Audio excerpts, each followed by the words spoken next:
Marlow Guthrie inherited her grandmother's vegetable farm last spring, and within the first month, neighbors started whispering. She was planting, but only after dark, alone in the fields with nothing but a lantern, while the rest of the county slept. They said grief had gotten to her, but Marlow had one note her grandmother left behind, and what it warned her about hadn't happened yet. Marlow Guthrie moved into her grandmother's farmhouse on a Sunday evening in early May. And if you've ever had to rebuild your whole life starting from somebody else's, stay with us tonight and drop a comment telling us where you're watching from. Adeline Guthrie had passed away that April, quietly in her sleep at 81, and by the time the funeral was over and the paperwork settled, Marlow found herself the owner of 12 acres of vegetable rows she'd only ever visited as a child during summer breaks. She'd spent the last 6 years in the city, working a job that had slowly worn her down to nothing, living in an apartment she couldn't really afford, and when the offer came to take over her grandmother's farm, instead of selling it, Marlow said yes before she'd even fully thought it through. She packed what little she had, drove out within 2 weeks, and moved into the same farmhouse she remembered from childhood, still smelling faintly of her grandmother's kitchen.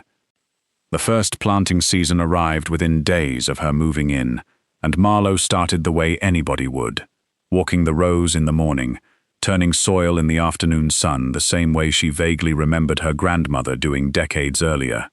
But by the end of the first week, something changed. Marlow stopped planting during the day entirely, and instead started heading out to the fields after dark, working by lantern light alone in rows nobody could see clearly from the road, planting seeds hour after hour, while the rest of the county slept soundly in their beds.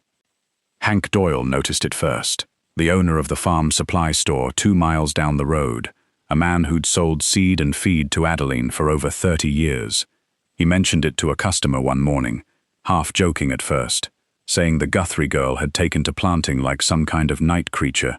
out there with nothing but a lantern, while sensible folks were home asleep. But joking turned into something sharper within a couple weeks, once word spread and people started slowing their trucks down on the county road after dusk, just to catch a glimpse of that small light moving steady between the rows.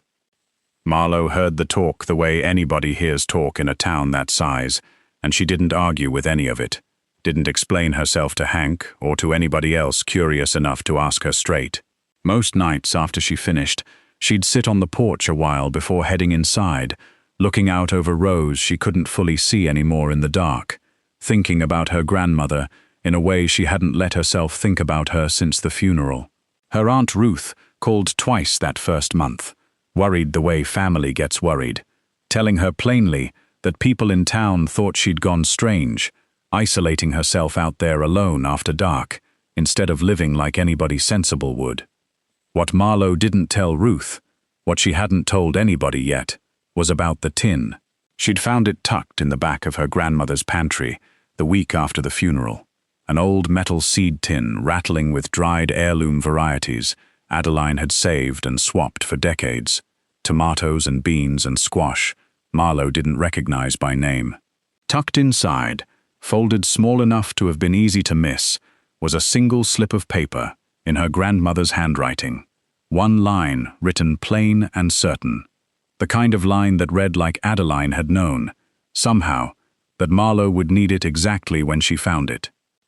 Marlow read that note again the second night, and the night after that, understanding the words well enough but not yet understanding what they actually meant for her, sitting alone on the porch with the tin in her lap, while the fields stretched dark and quiet in front of her. She still hadn't told Ruth or Hank Doyle, or anybody else in town, why she kept working those rows only after the sun went down, why she'd started planting a whole farm on a schedule that made sense to nobody watching her from the road.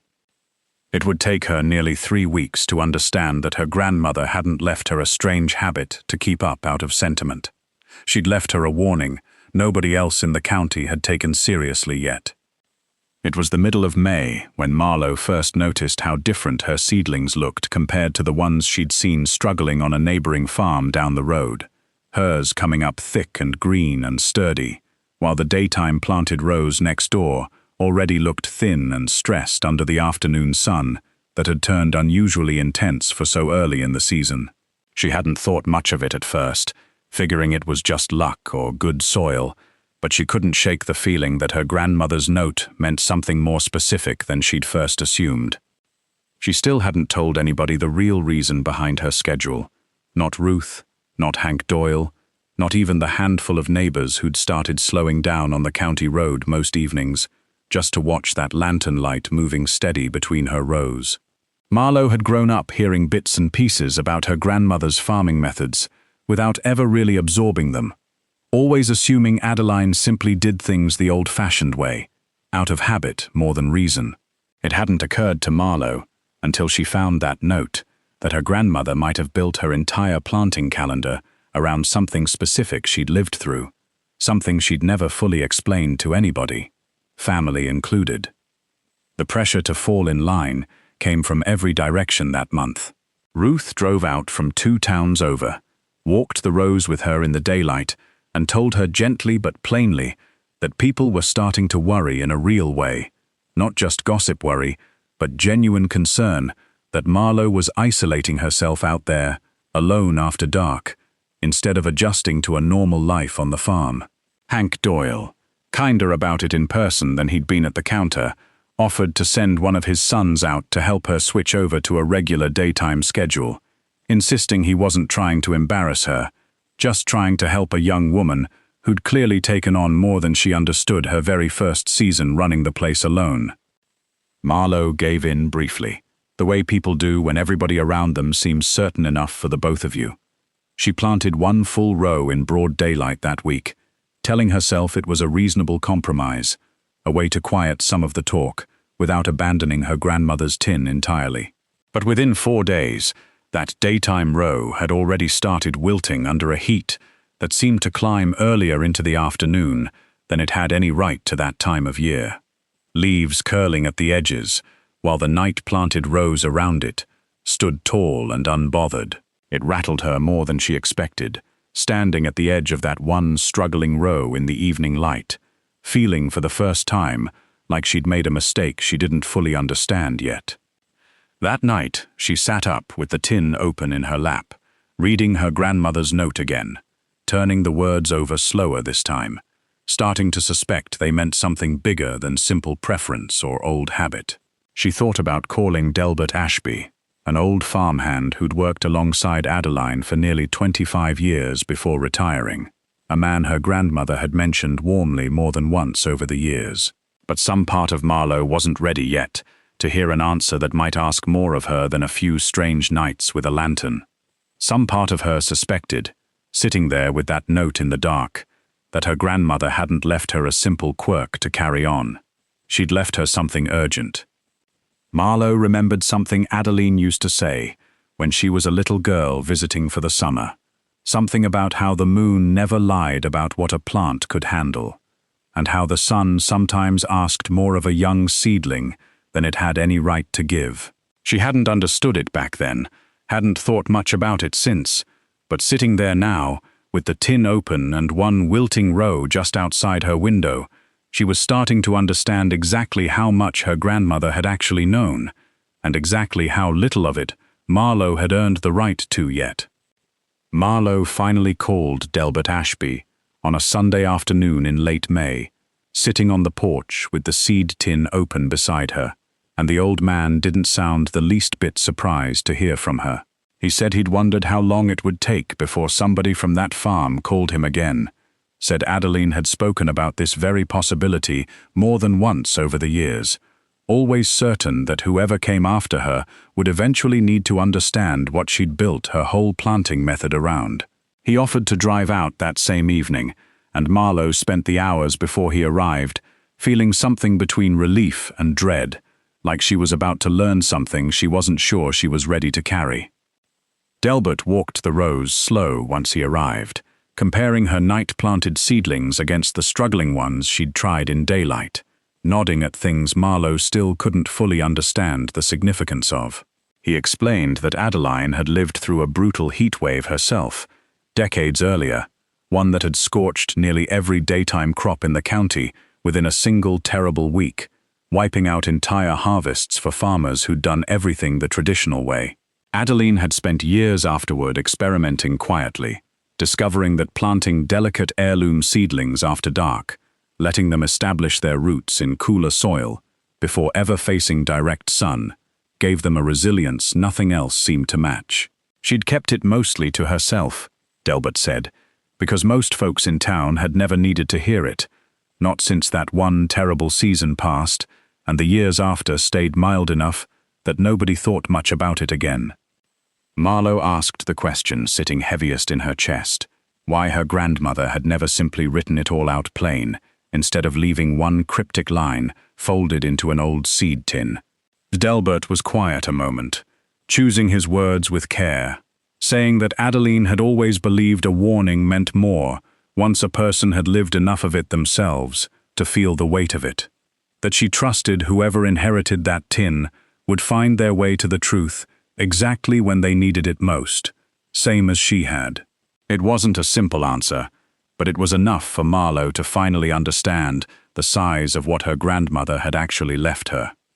Over the following 2 weeks, Marlow tried different ways to protect a few rows during the day, hoping to find some middle ground between her grandmother's method and the normal schedule everybody else in town expected of her. She rigged simple cloth shading over one section, hoping it might offer enough relief to let her plant during more sociable hours. It helped only a little. The shaded row still struggled more than anything she'd planted after dark, and Marlow learned quickly that no shortcut she invented came close to matching what her grandmother had spent years perfecting through actual trial and hardship. Around town that June, the talk shifted from simple mockery into something closer to real concern. Whispers that the Guthrie girl had gone further into her strange habits than anybody first assumed, rigging up shade cloths, refusing normal hours, letting her whole operation drift further from anything resembling a typical farm. Hank Doyle said as much at the supply counter one afternoon, loud enough for half the store to hear, calling it a lonely woman's odd little ritual that was bound to catch up with her sooner or later. Ruth called again, that same week, gentler than Hank, but clearly still worried, telling Marlow plainly that people had stopped seeing it as harmless eccentricity and started seeing it as something closer to concerning. Marlow listened to all of it and said the same thing she'd been saying since May, that she trusted her grandmother's method completely, though even she wasn't entirely certain anymore how much longer she could hold that line against everyone around her. Then, in the first week of July, the regional forecast office issued a warning that spread through every farm in the county within a single day. An unusual heat dome was building across the region, expected to push temperatures higher and longer than anything recorded in decades, the kind of extended, punishing heat that could scorch crops clean through within a matter of days if it settled in the way early models predicted. Marlow stood at the edge of her rows that evening, lantern unlit yet in her hand, staring out over seedlings that had survived every trial she'd thrown at them so far, and felt something shift, cold and certain in her chest, because she was starting to understand exactly what her grandmother had lived through once before, and exactly how many farms across the county had absolutely no idea yet what was about to hit them. The heat dome settled over the county in the second week of July, and it held there far longer than the forecasters had first predicted, temperatures climbing past anything the oldest farmers could remember from any July in their lifetimes. Daytime planted crops across the region started showing damage within the first 2 days, leaves scorching pale and brittle under sun that seemed to press down harder than usual, and by the end of the first week, entire fields that had looked healthy and promising just days earlier were collapsing in on themselves, farmers watching whole seasons of work wither faster than anyone could figure out how to stop. Marlow's rows didn't collapse. They slowed some, the way any living thing slows under punishing heat. But they held, roots already deep and established in soil that had cooled properly through weeks of careful nighttime planting, seedlings tough enough by then to weather what daytime planted crops across the county simply couldn't withstand. She walked her fields every evening that week almost in disbelief, watching plants that should have, by every account from neighboring farms, been struggling just as badly as everyone else's, standing steady instead, while the heat wave tightened its grip on the whole region. Word of it spread through the county the way word always spread, fast and impossible to walk back once people started noticing. Neighbors who'd slowed their trucks down at night just to gawk at that strange lantern light now wanted to walk her rows in broad daylight, standing quiet at the fence line, looking at seedlings that had somehow weathered a heat wave, wiping out farms that had done everything the traditional, sensible way for generations. Hank Doyle came out himself on a Thursday afternoon in mid-July, hat in his hands the way Marlow had seen men hold them at her grandmother's funeral just months earlier, standing at the edge of her rows a long while before he said anything at all. When he finally spoke, it wasn't the voice he'd used at the counter all spring. He told her his own supply of bedding plants, the ones he'd grown himself behind the store, had scorched completely within the first 3 days of the heat, and that half the farms he sold seed to that season had lost crops he didn't yet know how to explain to their owners. He said he didn't fully understand what Adeline had figured out all those years ago, or what Marlow had managed to carry forward, but he understood enough now to know it hadn't been foolishness, not for one single night. He apologized, plain and quiet, the kind of apology a man gives when he means it and isn't looking to make a show of it. Marlow told him there wasn't much to forgive, that she hadn't fully believed it herself until just a few weeks earlier. Ruth drove out again that same week, walked the rows with her in the cool of early evening, and for the first time all season, she didn't ask her niece to change one single thing about how she was running the place. Instead, she asked Marlow to explain the note, what that one line from the seed tin had actually meant, and Marlow finally read it out loud to her, standing right there among seedlings that had proven it true at last, the line simply saying that the moon knows what the sun burns away, and that some kinds of growing were never meant to happen under direct light at all. Delbert came by again in late July, walked the rows slow the way he had that first Sunday evening, and told Marlow that Adeline would have been proud. Not surprised exactly, since she'd always believed the method would prove itself again eventually to whoever carried it forward, but proud all the same that it had been her own granddaughter standing there to see it through. Marlow didn't say much back, just nodded and looked out over ground that had quietly protected her, without her fully understanding why, for 2 whole months, grateful now for every strange, lonely night she'd spent out there by lantern light. By the time the heat finally broke in early August, Marlow had added her own line to her grandmother's tin, tucked in right beside the original note, simple and plain, saying only that she understood now, and that she'd plant this way for as long as the ground would let her. Word had gotten around the county by then too, farmers who'd mocked her all spring, now asking careful, humble questions about timing and shading and moonlight, a few even planning to try a few rows of their own, the same way come next season. Marlow still plants by lantern light most nights now, the same quiet hours her grandmother once kept, and it doesn't feel lonely to her anymore, the way it once might have looked to anybody watching from the road. It feels like company, like Adeline is still out there beside her in the dark, the same patient way she tended these rows for decades before her. Marlow never expected the thing everybody laughed at to be the very thing that saved her first season, and she never expected grief could lead her somewhere this quietly beautiful. If this story reminded you that some kinds of love keep watching over us long after somebody's gone, stay with us and subscribe, because we've got more stories like Marlow and Adeline's still waiting to be told.